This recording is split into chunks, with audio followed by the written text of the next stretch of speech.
2, 3. Berharga di mata Tuhan kematian semua orang yang dikasihinya. Dari seluruh dunia yang paling dikasihi oleh Tuhan adalah Yesus. Matius pasal yang ketiga, ayat ke-17 berbunyi begini. Matius 3 ayat 17, lalu terdengarlah suara dari surga yang mengatakan, inilah anakku yang kukasihi, kepadanyalah aku berkenan. Jadi yang dimaksud oleh Mazmur 116 ayat 15 itu adalah Yesus. Berharga di mata Tuhan kematian dari Yesus yang dikasihinya. Matius 17 ayat yang keempat. Dalam Matius 17 ayat yang keempat dia berbunyi begini. Kata Petrus kepada Yesus, Tuhan, betapa bahagianya kami berada di tempat ini. Jika engkau mau, biar kudirikan di sini 3 kemah, 1 untuk engkau, 1 untuk Musa, dan 1 untuk Elia. Tetapi lihat ayat kelima. Dalam ayat kelima, tiba-tiba sedang ia berkata-kata. Petrus sedang bicara, tidak disuruh ngomong, dia ngomong. Turunlah awan yang menaungi mereka, dan dari dalam awan itu terdengar suara yang berkata sama-sama, inilah anak yang kukasihi, kepadanyalah aku berkenan, dengarkanlah dia. Kita kembali kepada Mazmur 116 ayat 15, dia berbunyi sekali lagi 2, 3, berharga di mata Tuhan kematian semua orang yang dikasihinya. Dari semua orang yang dikasihinya, Yesus yang paling dikasihi di langit dan di bumi. Ada amin, saudara-saudara. Dan kita mau melihat sore ini bagaimana penilaian Tuhan tentang anak yang dikasihinya ini. Kita mau bicara secara umum lebih dulu. Secara umum penilaian Tuhan dengan penilaian kita berbeda. Ulangi, 2, 3.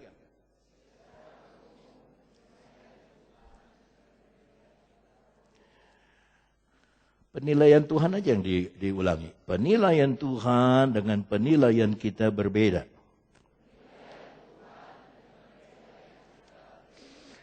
Yang dinilai oleh manusia itu kehidupan yang mewah, harta yang banyak, yang kelihatan mata.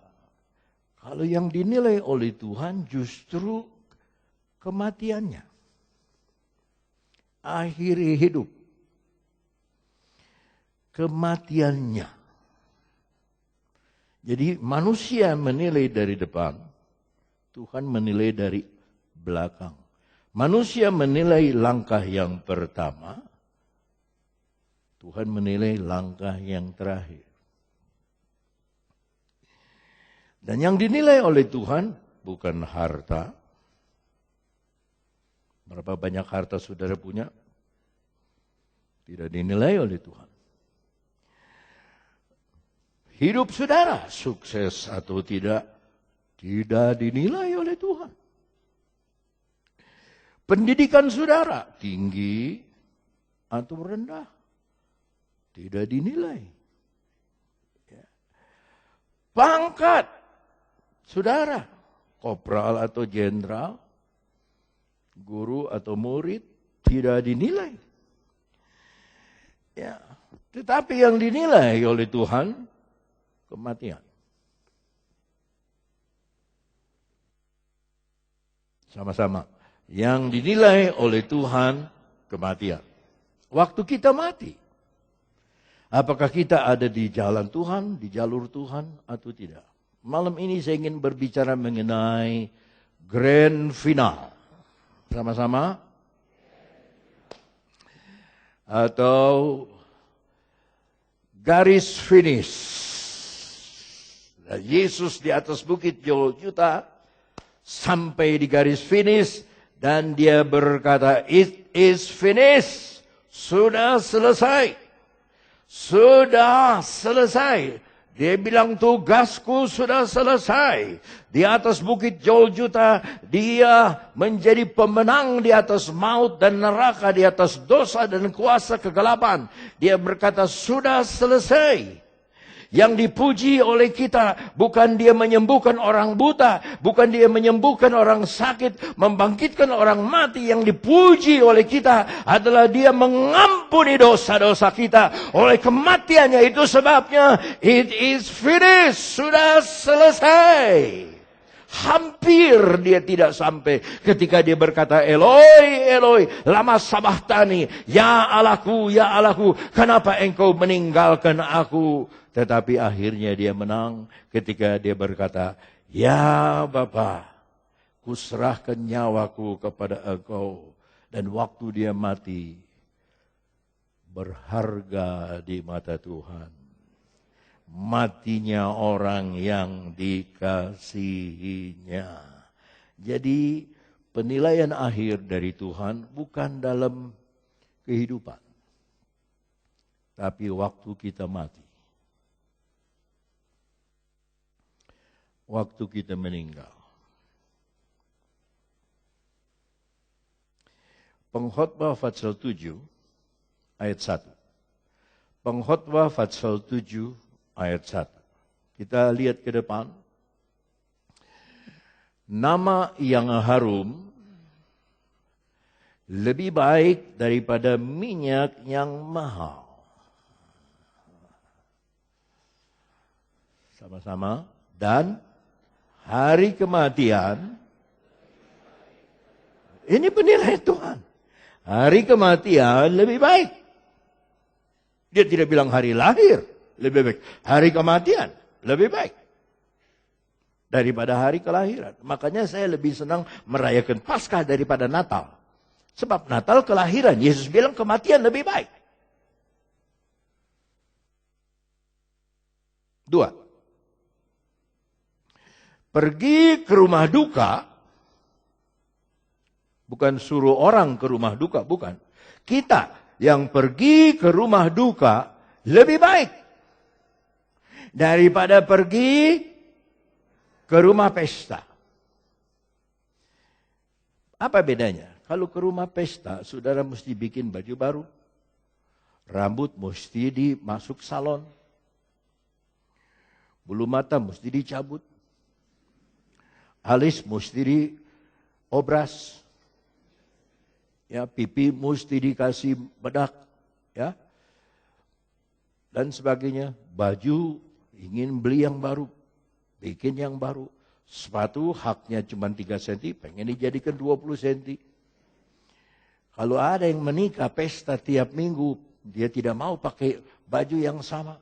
Minggu ini baju hijau, minggu depan baju hitam, minggu depan baju kuning, ingin baju baru. Lalu kepada tempat kematian, kadang-kadang pakai sandal terbalik pun nggak ada apa-apa. Kadang-kadang pakai kaos oblong, saya ke tempat kematian, selalu paling sedikit saya rapi lah. Jangan asal pakai baju, tapi rapi lah. Nggak usah pakai dasi, tapi rapi. Ya, ada yang pakai kaos oblong, ada yang pakai sandal, jalannya keceplak. No problemo. Padahal Tuhan bilang lebih baik ke tempat duka. Jangan ketawa siswa. Pikir. Lebih baik ke tempat duka daripada ke tempat pesta. Ya. Karena, ini sebabnya, di rumah dukalah yang dinilai oleh Tuhan kesudahan.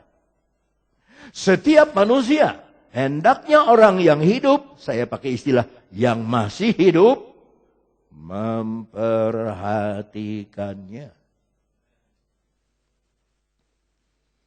Saudara tidak pernah pikir kita akan mati. Saudara tidak pernah pikir kita bisa mati kapan saja. Siapa yang pernah pikir di Korea 249 lebih banyak daripada yang celaka di MH370. Dia tenggelam di laut. Ya, mau ditolong tidak keburu. Ya, menyelam tidak keburu. Orang sudah keburu mati di dalam kapal karena angin, karena ombak. Siapa yang pernah pikir naik kapal akan tenggelam? Tidak pernah. Siapa yang pernah pikir naik pesawat akan hilang begitu saja? Tidak ada yang pernah. Masih hidup, pikir. 3. Dalam bait ketiga, bersedih. Lebih baik daripada tertawa. Jangan ditiru tuh tadi senyum kepada semua orang.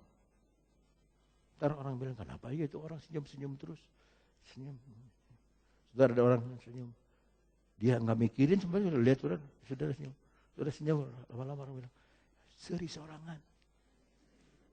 Lebih baik. Sekali lagi. Lebih baik bersedih daripada tertawa. Karena muka muram membuat hati. Ini bedanya GPDI dulu sama GPDI sekarang. GPDI zaman dulu tuh kalau ke gereja, oh Yesus haleluya, nangis dia. Oh Tuhan lepaskan saya dari kesalahan dosa. Tuhan terima kasih Tuhan, oh haleluya. Pulang plong. Kalau sekarang enggak, ketawa-tawa datang ke gereja. Bahkan pakai handphone, bawa handphone. Orang lain dengar khotbah, dia SMS. Ya, dia tidak menghormati Tuhan lagi. Dia tertawa-tawa, ketawa-ketawa. Tapi firman Allah berkata, bersedih lebih baik daripada tertawa. Muka muram bukan cemberut. Muka muram lebih baik daripada muka yang cengengesan. 4. Nggak ada yang ketawa lagi sekarang. Padahal yang saya bilang, ini ayat bunyinya begitu. Kalau mau ketawa, ketawa aja. Kan katanya beri senyum kepada setiap orang. Orang berhikmat, haleluya. Saudara rasa panas enggak? Hah? Panas enggak? Makanya tolong nyalakan itu AC satu lagi. Masa saya pendeta, saya khotbah, saya nyalain AC, saya setel apa. Tolong nyalakan AC satu lagi. Orang berhikmat, haleluya. Ulangi. Orang berhikmat, sama-sama. Orang berhikmat senang berada di rumah duka. Tapi orang bodoh senang berada di rumah tempat bersukaria. Kalau saya malam habis kebaktian suka lewat di Kaleri itu. Wow! Kiri kanan jalan. Hujan, tapi orang duduk makan. Ketawa-ketawa. Wow! Sana susu sapi, di sana susu kedelai. Di sana susu sapi pakai kedelai. Di sana susu kedelai pakai sapi. Di sana susu ini, roti bakar keju, roti keju bakar, roti keju bakar, roti spesial, roti mana? Firman Tuhan bilang, di rumah duka, itu tempat kita berhikmat.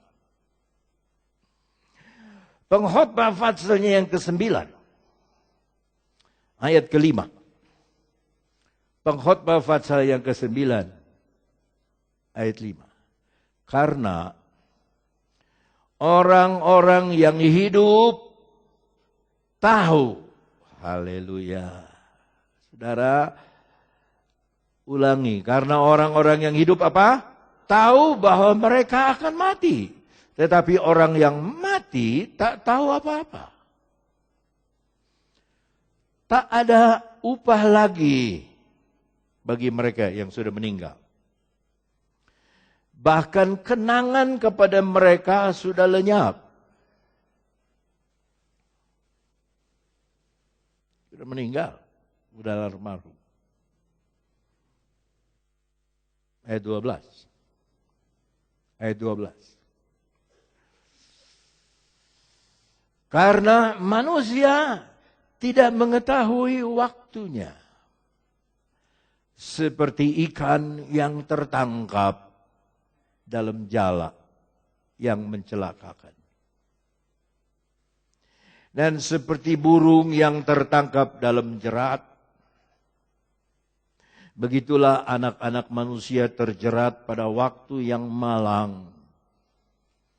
Kalau hal itu menimpa mereka secara tiba-tiba.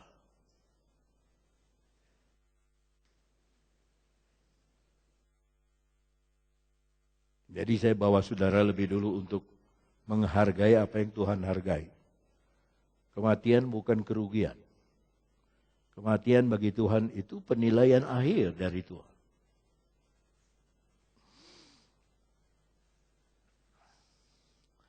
Saya akan membawa saudara kepada satu kisah dari Rasul Paulus. Bagaimana dia salah menilai hidup, diperbaiki sama Tuhan, dan dia menilai kehidupan dengan tepat. Kisah Rasul 9, ayat 1. Kisah Rasul 9, ayat 1. Sementara itu berkobar-kobar hati Saulus. Siapa yang tahu artinya berkobar-kobar itu apa?